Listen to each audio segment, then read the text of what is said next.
আমি সকলোৱে জানো যে আমি এটা বিৰল প্ৰতিভা আমি হেৰুৱালো আৰু ইয়াৰ কাৰণে সকলো দুখিত।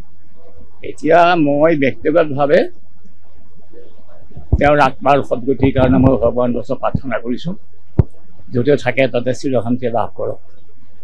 কিন্তু তেখেতৰ মৃত্যুত আমি এটা সদায় সকলোৱে এটা ৰহস্যৰ গুণ পাইছে। আমি আশা কৰিছোঁ যে সেই ৰহস্যটো উদ্ঘাটন হ'ব লাগে।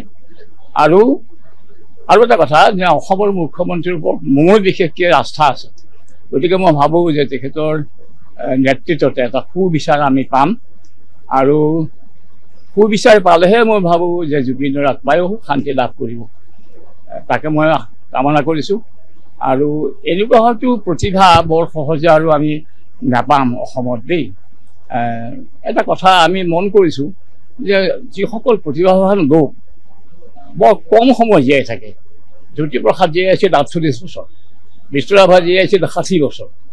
অসমৰ যিগৰাকী প্ৰথম গ্ৰেজুৱেট, যিগৰাকী ভাৰতবৰ্ষৰ প্ৰথম ICS আমাৰ আনন্দৰাম বৰুৱা, তেওঁ আছিল মুঠেই ৩৯ বছৰ। এনেকৈ মই দেখিছোঁ প্ৰতিভাৱান লোকসকল বৰ কম দিন জীয়াই থাকে। আমাৰ জুবিনৰ ক্ষেত্ৰতো সেইটোৱেই হ'ল। আমি সকলো দুখিত। এতিয়া আমি এটা ন্যায় বিচাৰ পাম বুলি আমি সকলোৱে আশা কৰিছোঁ আৰু তাৰ দ্বাৰাই এই মৃত্যুৰ ৰহস্য উদ্ঘাটন হ'ব। আমাৰো সকলোৰে আমি এটা সুবিচাৰ পাম আৰু জুবিনৰ আত্মায়ো চিৰশান্তি লাভ কৰিব। ওম শান্তি। আমি সকলোৱে জানো যে আমি এটা বিৰল প্ৰতিভা আমি হেৰুৱালো আৰু ইয়াৰ কাৰণে সকলো দুখিত। এতিয়া মই ব্যক্তিগতভাৱে তেওঁৰ আত্মাৰ সদ্গতিৰ কাৰণে মই ভগৱানৰ ওচৰত প্ৰাৰ্থনা কৰিছোঁ, য'তে থাকে তাতে চিৰশান্তি লাভ কৰক। কিন্তু তেখেতৰ মৃত্যুত আমি এটা সদায় সকলোৱে এটা ৰহস্যৰ গুণ পাইছে। আমি আশা কৰিছোঁ যে সেই ৰহস্যটো উদ্ঘাটন হ'ব লাগে।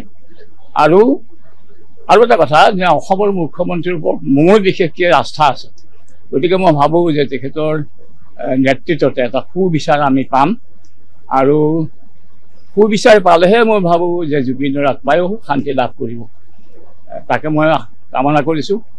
আৰু এনেকুৱা হয়তো প্ৰতিভা বৰ সহজে আৰু আমি নাপাম অসমত দেই।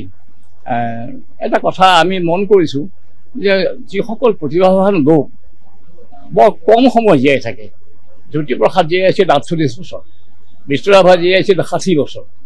অসমৰ যিগৰাকী প্ৰথম গ্ৰেজুৱেট, যিগৰাকী ভাৰতবৰ্ষৰ প্ৰথম ICS আমাৰ আনন্দৰাম বৰুৱা, তেওঁ আছিল মুঠেই ৩৯ বছৰ। এনেকৈ মই দেখিছোঁ প্ৰতিভাৱান লোকসকল বৰ কম দিন জীয়াই থাকে। আমাৰ জুবিনৰ ক্ষেত্ৰতো সেইটোৱেই হ'ল। আমি সকলো দুখিত। এতিয়া আমি এটা ন্যায় বিচাৰ পাম বুলি আমি সকলোৱে আশা কৰিছোঁ আৰু তাৰ দ্বাৰাই এই মৃত্যুৰ ৰহস্য উদ্ঘাটন হ'ব। আমাৰো সকলোৰে আমি এটা সুবিচাৰ পাম আৰু জুবিনৰ আত্মায়ো চিৰশান্তি লাভ কৰিব। ওম শান্তি।